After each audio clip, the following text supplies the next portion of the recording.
श्री गुरुदेव दत्त दिगंबरा दिगंबरा श्रीपाद वल्लभ दिगंबरा. मित्रांनो, आज तुम्ही सारामृताचा अध्याय 8 ऐकणार आहात. हे काही योगायोगाने तुमच्या समोर आलं नाही. हा अध्याय आज तुम्हाला मिळणं म्हणजे तुमचं परम भाग्य आहे. कारण प्रत्येक भक्ताला हा अध्याय इतक्या सहज लाभत नाही. श्रीपाद प्रभू ज्या व्यक्तीला आतून बोलवतात त्याच्याच समोर हा अध्याय उभा राहतो. आणि सुरू करण्यापूर्वी एक छोटी सूचना. ज्यांनी अध्याय 1 ते 7 ऐकले नाहीत त्यांनी ते नक्की आधी ऐकावेत. कारण अनुभव क्रमानेच अधिक गहरा होतो. खूप भक्त विचारतात, आधीचे कुठून ऐकायचे? खूप सोपं आहे ताई. हा व्हिडिओ प्रोफाईल फोटोवर क्लिक करा. व्हिडिओजमध्ये गेल्यानंतर तुम्हाला सर्व अध्याय क्रमाने दिसतील. बस एवढंच. आता मन शांत करा, प्रभूंचं नाम जपा आणि सुरू करूया श्रीपाद श्री वल्लभ सारामृत अध्याय 8. श्री गुरवे नमः. श्रीपादराजं शरणं प्रपद्ये. अध्याय 8. दत्तावताराचे वर्णन. आत्मसाक्षात्कार कसा घडला? आत्मसाक्षात्कार कसा घडतो? ब्रह्मज्ञानासाठी तप करणारे खरे ब्राह्मण. दुसरे दिवशी तिरुमलदास आपले नित्य नैमित्तिक अनुष्ठान झाल्यावर, अरे शंकर भट्टा, आत्मसाक्षात्कार जेव्हा होतो त्यावेळी 15 कला आपापल्या भूतामध्ये लय पावतात. त्या देवता मूलभूत शक्ती असलेल्या चैतन्यात लीन होतात. आत्मज्ञान, कर्म इत्यादी ब्रह्मस्वरूपात लय पावत असतात. अशा ब्रह्मज्ञानासाठी जो परिश्रम करीत असतो तो खऱ्या अर्थाने ब्राह्मण होय. प्राण, विश्वास, आकाश, वायू, अग्नी, जल, भूमी, इंद्रिये, मन, अन्न, बल, विचार, मंत्र, कर्म, लोकांतील विविध नावे, त्यांना अग्नी 16 कळा असे म्हणतात. श्रीपाद प्रभू 16 कलांनी परिपूर्ण असे परब्रह्म अवतार आहेत. अन्न हेच मन होय. सात्विक अन्नाच्या सेवनाने मनाचे निर्मलत्व प्राप्त होते. विधात्याने प्रथम प्राणाची सृष्टी केली. प्राण म्हणजे संपूर्ण विश्वात विद्यमान असलेली प्राणशक्ती होय. त्या प्राणशक्तीस सूक्ष्मात्मा हिरण्यगर्भ या नावाने सुद्धा संबोधिले जाते. प्राणमय कोशामध्ये स्थित जीवधातू शक्तीला शक्ती शरीर असे म्हणतात. प्राणमय चैतन्यास संतुलितरित्या प्रवाहित केल्यास मनुष्याचे भौतिक दुःखाचे निवारण होते. मनुष्याचा स्थूल देह रोगी होण्यापूर्वी प्राणमय शरीर रोगग्रस्त होते. त्याच्यानंतर स्थूल शरीर रोगग्रस्त होते. सृष्टीच्या प्रारंभाचा निश्चय झाल्यावर पंचमहाभूतांचा आविर्भाव झाला. या पंचभूतांचे आकलन करण्यासाठी पंचेंद्रियांची रचना झाली. ह्यांचे संधान करून व्यवस्थित काम करण्यासाठी पंचेंद्रियांची योजना झाली. या 10 इंद्रियावर मनाचा ताबा असतो आणि मन हे आहारापासून बनते. म्हणून मनुष्याने आपल्या आहाराविषयी अत्यंत सावध असले पाहिजे. कारण आहाराच्या सूक्ष्म भागाने सूक्ष्माने मनातील भावना प्रकट होतात. असे आहाराचे गुण, त्याप्रमाणे आपले विचार होतात. मनातील विचाराच्या धारेस क्रमबद्ध करून नियंत्रित करणे यालाच मंत्र असे म्हणतात. यज्ञ यागादिकांचे विधिपूर्वक आचरण करीत त्या कर्मकांडात सांगितलेले मंत्रोच्चारण विधिपूर्वक करणे ह्यास कर्म असे म्हणतात. विश्वनिर्मितीचा आधार कर्मच आहे. नामरूप विवर्जित जग असू शकत नाही. आपल्यामधील प्रत्येक इंद्रियास एक एक देवता असतात. या देवतेच्या प्रभावाने ती इंद्रिये कार्य करीत असतात. समाधिस्थ असलेल्या योग्यास जेव्हा आत्मसाक्षात्कार होतो त्यावेळी 16 कला मूलतत्वात लय पावतात. योग्याच्या भौतिक इंद्रियातील चैतन्य शक्ती विश्वातील चैतन्य शक्तीमध्ये लीन पावते. कर्मेंद्रिय व ज्ञानेंद्रियाने युक्त असलेल्या मनुष्य कर्म न करता राहू शकत नाही. अहंकार नष्ट झाल्याशिवाय मोक्षाची प्राप्ती होत नाही. मनुष्याच्या अहंकारामुळे कर्माचरण घडत असते. अहम म्हणजे मन आणि बुद्धी हे अज्ञानाच्या आवरणांनी आच्छादित झालेले अशुद्ध चैतन्यच होय. आत्मसाक्षात्कार झालेल्या योग्यास जन्मांतराचे कर्मफल शेष राहत नाही. अहंकार पूर्णपणे नामशेष झाल्याशिवाय आत्मसाक्षात्कार होत नाही. योग्यास जेव्हा आत्मसाक्षात्कार होतो तेव्हा श्रोतकर्म आणि त्याच्या प्रतिफलाचे ज्ञोच्रमहन अहंकार असून मायाजालासहित शाश्वत परमात्म्यामध्ये लीन होऊन व्यक्तित्वरहित होतो. परमात्मा व्यक्तित्वसहित शक्तिस्वरूप होऊन राहिला आहे. कर्म व त्याच्या फलाचा नाश पावून योगी सिद्धावस्थेस प्राप्त करतो. जरी योगी कर्मफलाचे भोग स्थूल देहाने भोगत असला तरी देहाभिमान नसल्याकारणाने तो सतत मुक्तावस्थेत स्थित असतो. परमात्मा योग्याच्या द्वारे आपल्या दिव्य लीलांचे प्रकटीकरण करीत असतो. योगिक शक्तींचा अहंकार एखाद्या योग्यास झाला असेल तर सर्व शक्तींचे हरण करून त्याचा गर्व हरण करण्याचे सामर्थ्य परमात्म्यात असते. श्री बापनार्यांनी श्रीशैल्य क्षेत्री असलेल्या श्री मल्लिकार्जुन आणि गोकर्ण क्षेत्री स्थित महाबळेश्वर व इतर काही ठिकाणी सौरमंडलातून शक्तिपात केला होता. स्वयंभू दत्ताची उत्सव मूर्ती तसेच अर्चन मूर्तीत सुद्धा शक्तिपात केला होता. अग्निसंबंधित असलेल्या या शक्तीस शांतिविधान करावे लागते. तसे न केल्यास अचारिकासह अर्चना करविणारे सुद्धा अर्चना मूर्तीच्या प्रखर तेजाने शिक्षेस प्राप्त होऊन त्यांना अनिष्ट फल प्राप्त होते. स्वयंभू दत्त मूर्तीमध्ये झालेले शक्तिपाताचे रहस्य केवळ अंतर्ज्ञानी असलेले योगीच जाणू शकतात. श्रीशैल्य मल्लिकार्जुन स्थानी शक्तिपात हजारो लोक उपस्थित असताना श्री बापनार्याच्या अध्वर्युत्साने झाला होता. सूर्यमंडळातील तेज बाहेर पडून सर्वांच्या समक्ष मल्लिकार्जुनाच्या लिंगात ते लीन झाले. श्रीपाद श्रीवल्लभ यांचा अवतार व हा शक्तिपात ही दोन अत्यंत गोपनीय अशी दैवी रहस्ये आहेत. ती केवळ महायोग्यांना सांगण्यासारखी व त्यांनीच जाणण्यायोग्य आहेत. श्रीशैल्यात झालेल्या शक्तिपात शांती विधान करण्यात आले. यात हजारोंच्या संख्येने अन्नदान झाले. त्या योगाने जठराग्नी शांत झाला. उगत्वाचे शक्ती शिथिल होऊन शांती तत्वात लीन झाल्यामुळे सर्व कार्य शांत व शुभप्रद झाले. पिठापूर येथील स्वयंभू मूर्तीवर झालेल्या शक्तिपातास प्रत्यक्ष साक्ष व दाखला नसल्याकारणाने तेथे शांतिविधान किंवा अन्नदान झाले नाही. श्री बापनार्यांनी अन्नदान करण्यास सुचविले असता पिठापुरातील ब्राह्मण पंडितांनी तर्कवितर्क करून श्री बापनार्यांची सूचना फेटाळून लावली. श्रीपाद षोडश कला परिपूर्ण. काळ आपल्या गतीने चालला होता. श्रीपादांचे वय आता 2 वर्षाचे झाले. या 2 वर्षाच्या कालावधीत श्रीपादांनी आपण षोडश कलांनी परिपूर्ण असल्याचे अनेक बाललीलाद्वारे दाखवून या युगातील महाअवतार असल्याचे निदर्शनास आणले होते. वयाच्या 16व्या वर्षी श्रीपाद प्रभूंनी पिठापूर सोडले. त्यानंतर ते 14 वर्षपर्यंत कुरवपूर व आणखी काही क्षेत्रात राहिले. परंतु त्यांची शरीरयष्टी 16 वर्षाच्या किशोराप्रमाणेच होती. श्री दत्तात्रयांचे षोडश अवतार. 16 या संख्येस एक वैशिष्ट्य आहे. श्री दत्तात्रयांनी पूर्वयुगात 16 अवतार धारण केले होते.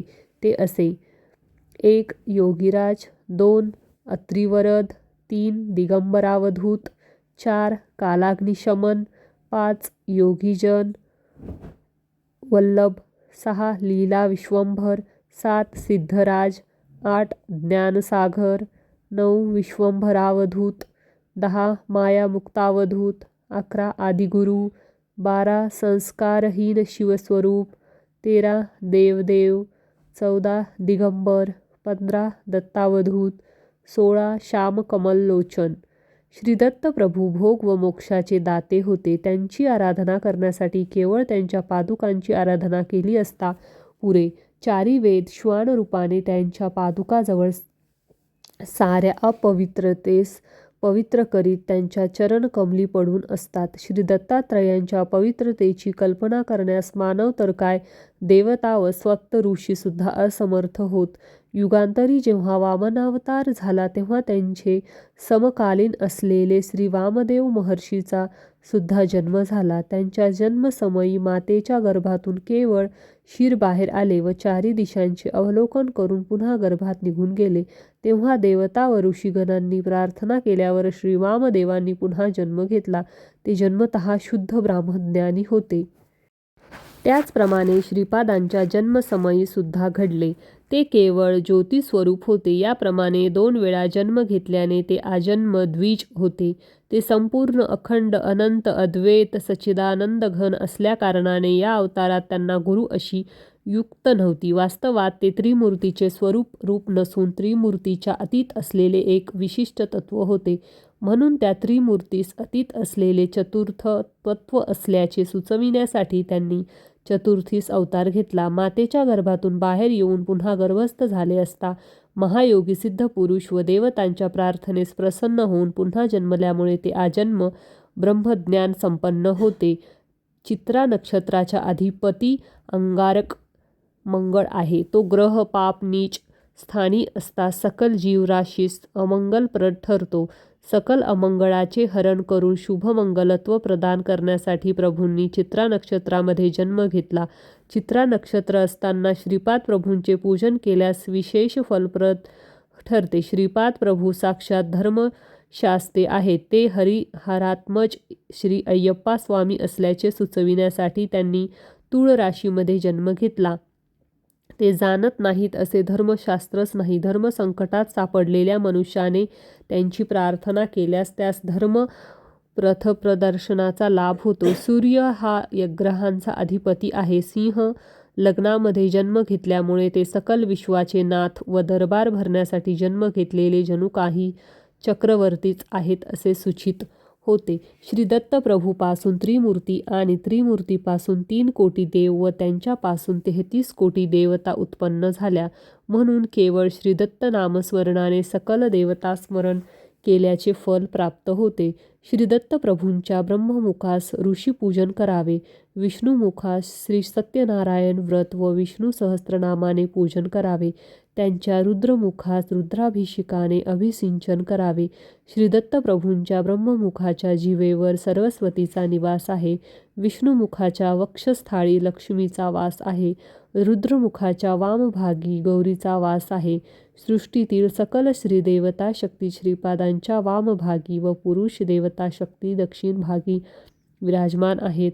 तिरुपतीमधील सप्तगिरीवर अवतरलेली श्री व्यंकटेश्वर स्वामी हे साक्षात श्री दत्तप्रभूच वैकार हे अमृत बीज व कट हे ऐश्वर्य बीज होय. म्हणून श्री व्यंकटेश्वर हे अमृत व ऐश्वर्याचे प्रदाते आहेत. वे म्हणजे पाप व कट म्हणजे खंडन करणारा किंवा हरण करणारा असा अर्थ आहे. श्री व्यंकटेश्वर आणि श्रीपाद श्रीवल्लभ खरे पाहता एकच असून अभिन्न आहेत. तेव्हा मी म्हणालो, हे तिरुमलदास, पूर्वी वर्णाश्रम धर्म काटेकोरपणे पालन करावा असे विद्वजनांचे म्हणणे होते, परंतु श्रीपाद प्रभूंचे मत याच्या विरुद्ध होते असे मला वाटते. तर माझ्या या शंकेचे समाधान करावे अशी विनंती. यावर तिरुमलदास म्हणाले, अरे ब्राह्मणाने ब्राह्मज्ञानाच्या अन्वेषणात जीवन घालविले तरच तो सद्ब्राह्मण म्हणवला जातो. विहित धर्म कर्माचा त्याग करून दुराचारी झाल्यास तो दुष्ट ब्राह्मण होईल. त्याचे दुराचार वाढून तो गोहत्या व गोमांस भक्षण करण्यास प्रवृत्त झाल्यास त्याच्यातील ब्राह्मणत्व लोप पावून त्याचे ब्राह्मतेज संपूर्णपणे क्षीण होते. त्याच्या शरीरातील जीवन कणामध्ये बदल घडून तो चांडाळत्वास प्राप्त होतो. तेव्हा तो ब्राह्मण होऊ शकत नाही. क्षत्रियाने ब्राह्मज्ञानाच्या आकांक्षेने निरंतर तपाचरण केल्यास ब्राह्मणत्व प्राप्त करू शकतो. क्षत्रियांच्या शरीरात जन्मजात असलेल्या जीवनकणात तपाचरणाने बदल घडून त्याला ब्राह्मणत्व प्राप्त होते. याप्रमाणे विश्वामित्रांना ब्राह्मणत्व प्राप्त झाले होते.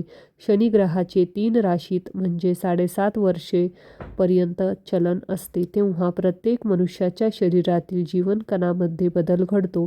जुन्या जीवनकणांचा नाश होऊन नूतन जीवनकणांचे सृजन होत असते. याची मनुष्यास कल्पनासुद्धा येत नाही. क्षत्रियांचे लक्षण. क्षत्रियाने क्षात्रधर्माचा त्याग करून शांतिरस प्रधान असलेले कृषी, गौसेवा, वाणिज्य अशा धर्मांचे पालन करून स्वकर्म सोडल्यास त्याच्यातील क्षात्रतेज टिकून राहत नाही. त्याचा मन, बुद्धी व शरीरात अनेक बदल घडून येतात आणि तो वैश्यत्वास पावतो. ब्राह्मणाने क्षात्रधर्माचे अवलंबन केले असता परशुरामासारखा होतो. पूर्वी द्रोणाचार्य आणि कृपाचार्य जन्मतः ब्राह्मण असले तरी त्यांना क्षात्रधर्माचे पालन केले नव्हते. का कुसुम श्रेष्ठी वैश्य असला तरी त्याने क्षत्रिय वृत्तीचे अवलंबन केले नव्हते का? जन्मतः शूद्र असून श्रीपाद प्रभूंच्या कृपेने मला ब्रह्मज्ञान प्राप्त झाले नाही का?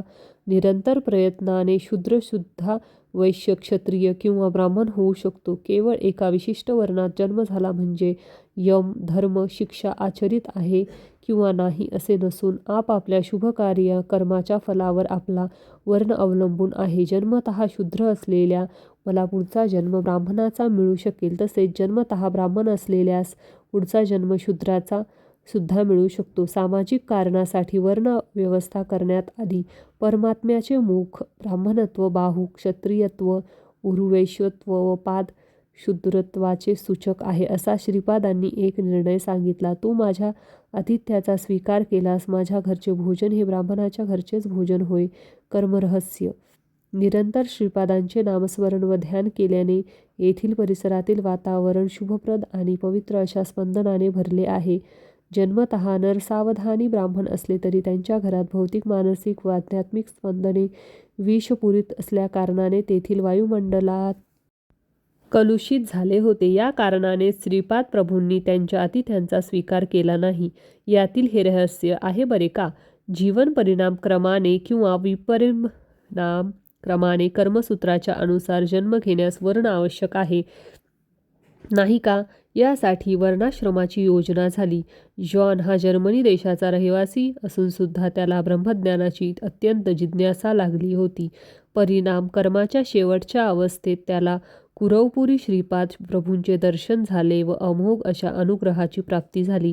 नरसावधानी पीठिकापूरमध्ये असून सुद्धा श्रीपाद श्री दत्तात्रयांचे अवतार आहेत हे जाणण्यास त्यांना कित्येक वर्षे लागली. हे जाणल्यानंतर सुद्धा साधना क्रमाशिवाय श्री दत्तांच्या अनुग्रहास प्राप्त होणे अशक्य होय. यावर मी म्हणालो, स्वामी, आपले म्हणणे असे आहे की प्रत्येक जीवकांमध्ये बदल घडत असतो, तर प्रत्येक जातीस एक आत्मा आहे काय? पार्वती देवी ही हिमा पर्वताची कन्या असे म्हणतात. असे म्हणण्याचे कारण काय? यावर तिरुमलदास म्हणाले, प्रत्येक जातीस एक आत्मा असतो. तो शक्तीच्या रूपात असतो. ती शक्ती दिव्यात्मा असल्या श्री दत्तप्रभूंच्या मधून बाहेर आलेली आहे. सदैव या शक्तीचा संबंध परमात्म्याशी असल्याकारणाने ती महाशक्ती होय. जात या शब्दाचा अर्थ तू जो समजतोयस तसा नाही. जिवंत व्यक्तीमध्ये जसे चैतन्यवंत असे जीवकण असतात असा आहे. त्याचप्रमाणे सामूहिक सांघिक व्यक्तित्वामध्ये असलेल्या प्रत्येक व्यक्तीचे शक्ती, सामर्थ्य, गुण, गण अंतर्लीन होऊन असतात. तसेच प्रत्येक गावास, प्रत्येक शहरास, प्रत्येक राष्ट्रास एक आत्मा असतो. आपण राहतो त्या भूमीस सुद्धा आत्मा आहे. भूमीची जी अधिष्ठान देवता तीस आपण भूमाता असे म्हणतो. तिच्यातील आत्म्यांचे परमात्म्यांचे अंश असल्या कारणाने ती मानसिक संबंध असलेली महाशक्ती आहे. तसेच हिमपर्वताच्या ठायी अधिष्ठित असलेल्या देवता शक्तीस हिमवंत असे संबोधित करतो. त्या हिमवंताची पुत्री हेमवती होय. सर्वसाक्षी सूर्य भगवानांचे पुत्र यमधर्म असे मानल्यास जीवराशीच्या शुभाशुभ कर्मानुसार न्याय करून पापांना शिक्षा करणारी देवता शक्ती आहे असा अर्थ होतो.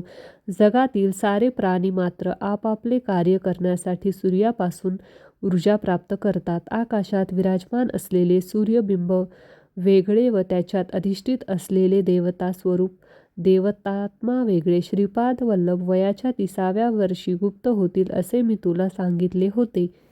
ते अनंत कोटी ब्रह्मांडात असलेल्या अणुरेणूमध्ये विलीन होतील. ते सर्वात यार्मी आहेत ना? पुन्हा विलीन होणे म्हणजे काय असा प्रश्न तू विचारू शकतोस. ते सर्वात यामी असले तरी त्यांच्या शक्तीच्या प्रभावापासून थोड्या अंतरावर कोट्यावधी ब्रह्मांडे आहेत. त्या ब्रह्मांडातील परिभ्रमणांचे व्यवस्थीकरण करण्याच्या उद्देशाने त्याच्या शक्तिप्रभावाने त्या ब्रह्मांडास आपल्याजवळ आकर्षित करतात. संपूर्ण सृष्टीत परिणामदशेत एखाद्या विपत्कारी स्थिती उत्पन्न झाली असता श्री दत्तात्रयांचे अवतार होते. चुंबक लोहाचे आकर्षण करते, परंतु लोहावर मालिन्य असल्यास चुंबकाची आकर्षण करण्याची शक्ती अत्यंत बलहीन होते. मलिनत्वास नाहीसे करून सृष्टीतील प्रत्येक अणूचे आकर्षण करून विश्वपरिणामास नूतन दिशा देण्याचा संकल्प जेव्हा होतो त्यावेळेस मात्र असे अवतार होतात. पंचकन्याचे विवरण. तेव्हा मी म्हणालो, स्वामी, अहिल्या, द्रौपदी, सीता, तारा, मदोदरस्थता पंचकन्यास पठेनित्यम महापातक नाशनम असे म्हणतात. हा विषय मला सुलभ रीतीने समजत नाही, म्हणून ह्याचे विवरण करावे ही प्रार्थना. तिरुमलदास यावर म्हणाले, अहिल्यावर इंद्र मोहित झाला होता व तिला प्राप्त करण्यासाठी त्याने मायेचा उपयोग केला. कुक्कुट रूप धारण करून त्याने बांग दिली. पहाट झाली असे समजून गौतम ऋषी अनुष्ठानास बाहेर गेले. पतिव्रता असल्याकारणाने इंद्र अहिल्ये स्पर्श करू शकत नव्हता. इंद्रदेवता देवशक्ती संपन्न असल्याकारणाने त्याने अहिल्ये मायेची अहिल्या उत्पन्न करून त्या मायेच्या अहिल्येशी समागम केला.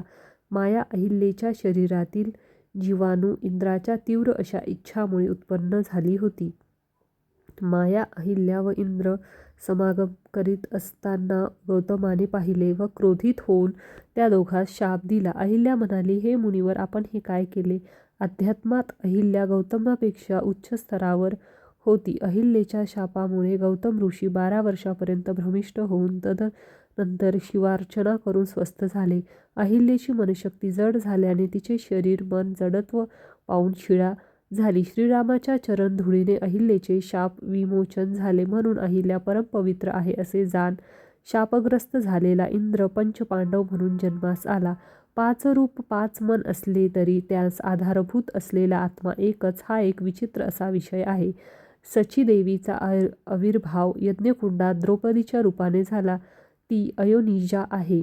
खऱ्यात सीतेस अग्निदेवाने आपल्या गर्भात लपविले व मायेच्या सीतेस रावणाने लंकेस नेले. अग्निप्रवेश केल्यावर मायेची सीता गुप्त झाली व खरी सीता बाहेर आली म्हणून सीता महापतिव्रता आहे असे जाण. भूचक्रात 12 राशीमध्ये 27 नक्षत्रे आहेत. या 27 नक्षत्रांची जी अधिष्ठात्र देवता आहे तिचा जन्म तारादेवी म्हणून झाला.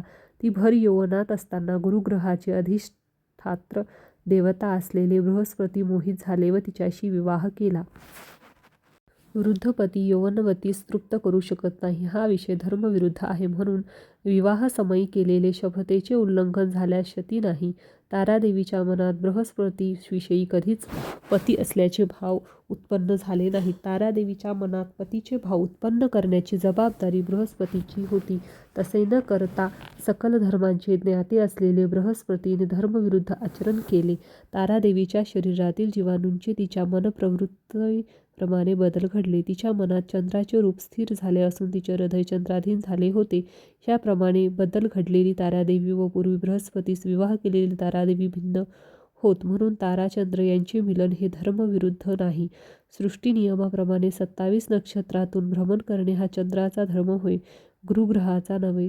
जर गुरुग्रहाने असे केल्यास धर्मविरुद्ध होईल. कुठल्याही धर्मविरुद्ध कार्याची अधोगती होते म्हणून 27 नक्षत्रांची अधिष्ठान देवता तारादेवी चंद्रमंडलाची अधिष्ठान देवता असलेल्या चंद्रास पावणे हाच धर्म होय. बाबा रे, या धर्मसूक्ष्मास अनुसरून तारादेवी महापतिव्रता होय.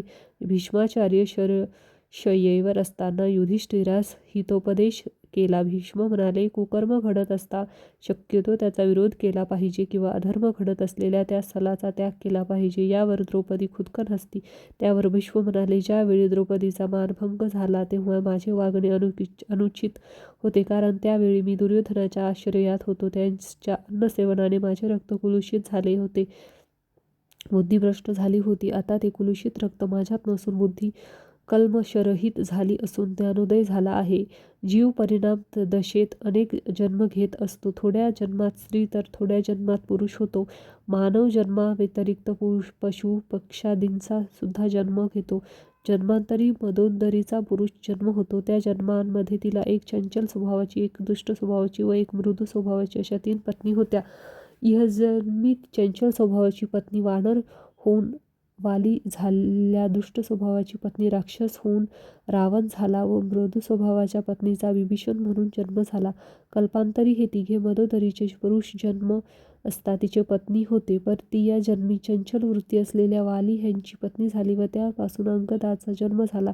तदनंतर दुष्ट प्रवृत्ती असलेल्या रावणाची भार्या झाली. रावण संहारानंतर मृदू स्वभाव असलेल्या विभीषणाची पटराणी झाली. तर वालीची पत्नी असताना, रावणाची पत्नी असताना व विभीषणाची पत्नी असताना तिच्यातले जीवाणू भिन्न होते म्हणून मदोदरी सुद्धा महापतिव्रता होय. तेव्हा मी म्हणालो, स्वामी, स्त्रीस एकच पती किंवा पुरुष एक पतिव्रता असला पाहिजे असे म्हणतात तर बहुभार्या किंवा बहुव्रत निंदनीय आहे ना? कर्मचक्र परिणाम. तिरुमलदास म्हणाले, तुझे म्हणणे खरे आहे. एखाद्या पुरुषाने विनाकारण पत्नीस त्रास दिला तर सप्तजन्मपर्यंत बालविधूर होतो असे सांगितले आहे. एखादा पुरुष 4-5 स्त्रियांशी विवाह केल्याने पुढील जन्मी हा पुरुष स्त्री जन्म घेतो व त्या 4-5 स्त्रिया त्यांची कामवासना व संस्कार क्षीण न झाल्याने पुरुष जन्म घेऊन त्या स्त्रीचा उपभोग घेतात. एका जन्मी असे झाल्यास व्यभिचार दोष घडतो. जर विविध जन्म घेऊन प्रत्येक जन्मी एकाशी विवाह केल्याने दोष नाही. हा कालचक्राचा प्रभाव आहे. असल्या कित्येक आश्चर्यकारक घटना या महाचक्रात घडत असतात. स्त्री जन्म घेतल्यास या जन्मसंबंधित धर्मांचे आचरण केले पाहिजे. पुरुष जन्म घेतल्यास त्या संबंधित धर्मांचे आचरण केले पाहिजे. पती पत्नीमध्ये कलह उत्पन्न करणाऱ्या व्यक्तीचा पुढचा जन्म स्त्री अथवा पुरुष न होता नपुंसक होतात व संसार सुखास वंचित होऊन दुःखी होतात. मांसाहार निषिद्ध आहे. समजा एखादा व्यक्ती एका शेळीचा वध करून 4 चौघाबरोबर मांसाहार करतो. त्या शेळीस प्राणोत्कमन समयी अत्यंत पीडा होते. तिचे पीडित स्पंदन व वायुमंडलात वावरत असतात. बाबा रे, वायुमंडलात पीडामय व आनंदमय स्पंदने असतात. सत्कर्मामुळे आनंदमय स्पंदने व दुष्कर्मामुळे पीडामय स्पंदने उत्पन्न होतात. मृत शेळीने मारून खाल्लेल्या 4 चौघा मानवांचा सूड घ्यावा अशा इच्छेने प्राणत्याग झालेल्या कारणाने मानव जन्म घेते व मांस भक्षण केलेल्या मानवांचा शेळीचा जन्म होतो. म्हणून मानवांनी क्षमायुगुणाने अवलंबन केले पाहिजे. सात्विक व्यक्ती शेळीस पाहिल्यावरही त्याचे मांस भक्षण करू इच्छित नाही. जरी ती शेळी पूर्वजन्मी मारलेल्या मनुष्यास क्षमा करेल तरी त्या शेळीस प्राणदान केल्याचे पुण्य लाभून तिचे कर्मचक्र थांबते. पीठिकापुरीच्या रहिवाशांचे सामूहिक पुण्य व सामूहिक पाप एकाच वेळेस फलित झाल्याने श्रीपाद श्रीवल्लभांच्या जन्मास कारणीभूत झाले. पुण्यवान लोकांनी श्रीपादास श्री दत्तप्रभू असल्याचे जाणले व अधिक पुण्यफल प्राप्त करते झाले, तर पापी जण श्रीपाद श्रीदत्त असल्याचे नाकारून अधिक पापाचे भागीदार झाले होते. श्रीदत्ताची आराधना करीत असून श्रीपादांची निंदा करणाऱ्यास रौरवादी नरकाची प्राप्ती होते. विषय न समजल्यास मौन धारण करणे उचित होय, पण त्या दिव्य भव्य अशा मंगल स्वरूपावर निंदाप्रवाद लादणे योग्य नव्हे. त्यांच्या मुखास मंगलारती करीत पायावर खिळे ठोकणारे असे लोक सुखव्याधींनी ग्रस्त होतील. एवढेच नव्हे, श्री दत्तात्रयांनी आपल्या अनुग्रहाने एका विचित्र अशा योगशक्तीचा समावेश केला. पुण्यवान जनास केवळ नामस्मरणाने अप्रयत्नाने सर्व मनोरथ पूर्ण होत, तर पपीजन श्रीपादांची निंदा केल्याने त्यांच्यावर नाना प्रकारचे विघ्न व अनिष्ट कोसळत. श्रीपादांचे अग्निस्वरूप आहे. त्यांनी धारण केलेले अग्निवस्त्र होय ते पवित्र योगाग्नी स्वरूप असून त्यांच्या पादुकांचा महिमा वर्णन करण्यास युगेही कमी पडतील. वेद उपनिषद सुद्धा त्यांच्या पादुकांचे वर्णन करण्यास असमर्थ आहेत. किती युग झाले, किती कल्प लोटले, केवळ वेळा षष्टी स्थिती लय क्रम पूर्ण झाले, पण श्रीदत्त ते श्रीदत्तच. ते अद्वितीय असून साक्षात श्रीपाद श्रीवल्लभ आहेत. सृष्टीतील प्रत्येक अणु या परमसत्याचे साक्षीदार आहेत. स्वयंभू दत्ताची पुनःप्रतिष्ठा. श्री पीठिकापुरास एका अवधूताचे आगमन झाले. ते उन्मत्त अवस्थेत असलेले सिद्ध पुरुष होते. त्यांचे वागणे अतिविचित्र होते. कोणास आशीर्वाद द्यायचे असले तर शिवीगाळ करीत असा त्यांचा विचित्र स्वभाव होता. कोणाची स्तुती केली तर त्या व्यक्तीचे पुण्य क्षीण होत असे. पीठिकापूरवासियांनी त्या सिद्धास स्वयंभू दत्त कोठे आहेत असे विचारले, तेव्हा ते सिद्ध पुरुष म्हणाले की श्रीदत्त सकल पुण्यक्षेत्रात स्नान करून सध्या एका नदीत आहेत. भक्तांनी खूप शोधायचा प्रयत्न केल्यावर एका नदीत स्वयंभू श्रीदत्ताची मूर्ती सापडली. एका शुभ मुहूर्तावर त्या मूर्तीची पुनःप्रतिष्ठा सर्व मंगलप्रद अशा सुमती महाराणी व ब्रह्मतेज असलेल्या श्री अप्पलराज शर्मा यांनी केली. त्या महोत्सवाचे अध्वर्यू श्री बापनार्य होते. विधाऱ्यांचे प्राकटाय. मंदिरात मूर्तीची पुनःप्रतिष्ठा झालेल्या दिवशी श्री बापनार्यांनी त्या सिद्ध पुरुषास आपल्या घरी भिक्षेस येण्याची विनंती केली. आजोबांच्या घरी त्या सिद्धास श्रीपादांचे दर्शन झाले. केवळ 2 वर्षाच्या त्या बालकास पाहिल्यावर त्या सिद्धाच्या मनात पुत्रवात्सल्य उत्पन्न झाले. श्रीपाद मातुल श्री व्यंकटप्पा यांच्या खांद्यावर बसून त्यांच्या शिखेशी चेष्टा करीत सिद्धांकडे दृष्टी करून हसले. ते हास्य पाहून सिद्धास समाधी लागली. समाधीतून व्युत्थान झाल्यावर श्रीपाद म्हणाले, माधवा, तुझ्या इच्छेप्रमाणे हिंदू साम्राज्याची स्थापना माझे वय 16 वर्षाचे झाले असता बुक्कराय करील. तू हरिहर बुक्कराय यांच्या पाठीशी सदैव असले पाहिजे. विद्यारण्य महर्षी या नावाने तुझी ख्याती होईल. तुझ्या सहोदर सायनाचार्याच्या वंशात येणाऱ्या सत्ता दात गोविंद दीक्षितांचा जन्म होणार आहे. तो गोविंद दीक्षित कोणी नसून तूच असशील. राजर्षी होऊन तंजाऊर संस्थानात महामंत्रीचा पदभार सांभाळून कृतकृत्य होशील. असे ऐकल्यावर आनंदाने सिद्धांच्या डोळ्यातून अश्रुधारा वाहू लागल्या. त्याने श्रीपादांना आपल्याजवळ घेतले. इतक्यात श्रीपादांनी त्या सिद्धांच्या चरणांचे वंदन केले. सिद्धाने आचार्य व्यक्त करतात श्रीपाद म्हणाले, तू विद्यारण्य या नावाने शृंगेरी पीठाधिपती होशील. तुझ्या शिष्य परंपरेत तिसरा शिष्य कृष्ण सरस्वती म्हणून तूच असशील. तुझ्या मनात माझ्याविषयी पुत्रभाव उत्पन्न झाल्या कारणाने माझ्या पुढील नरसिंह सरस्वती या नावाने होणाऱ्या अवतारात काशी क्षेत्री कृष्ण सरस्वती होऊन तू मला संन्यास दीक्षा देशील. तू संन्यास धर्माचा उद्धार करशील. यास काशी विश्वेश्वर व माता अन्नपूर्णा ह्यांची साक्ष असेल. वशिष्ठ शक्ती पराक्षर त्रैशाय परात्वित पाराशर गोत्रोत्व रुग्ण वाजपेय याजी माधवाचार्य हे विद्यारण्य महर्षी नावाने ख्यात होतील. बाबा रे, उद्या तुला आणखी चरित्र सांगीन असे म्हणून तिरुमलदासांनी त्या दिवशीचे तिरुपण तेथेच थांबविले. श्रीपाद श्रीवल्लभांचा जय जयकार असो. ज्यांनी हा अध्याय पूर्ण ऐकला आहे त्यांच्या आयुष्यात शांततेची आणि प्रकाशाची संरक्षणाची एक नवीन लाट येणार आहे. लक्षात ठेवा, श्रीपाद प्रभू एखाद्याला रिकाम्या हाताने परत पाठवत नाहीत आणि तुम्ही आज जे ऐकलं ते तुम्हाला त्यांच्या अधिक जवळ घेऊन गेले आहे. आता तुम्हाला पुढच्या अध्यायात अजून मोठं गूढ उलगडणार आहे. प्रभूंची लीला जशी जशी पुढे सरकते तशी भक्तांच्या जीवनात चमत्कार आकार घेतात. म्हणून अध्याय 9 नक्की ऐका. तुमच्यासाठी प्रभू काय उघड करणार आहेत हे ऐकताना स्वतःच आश्चर्यचकित व्हाल. आणि ताई, शेवटी तुमचं मनाचं वाक्य सर्वांनी लाईक करा, शेअर करा आणि चॅनलला सबस्क्राईब करून घंटा नक्की दाबा, जेणेकरून श्रीपाद प्रभूंचा प्रत्येक अध्याय तुमच्या घरी सर्वात आधी पोहोचेल. श्रीपाद प्रभू दिगंबरा दिगंबरा श्रीपाद वल्लभ दिगंबरा. श्री स्वामी समर्थ. श्री स्वामी समर्थ. जय जय स्वामी समर्थ.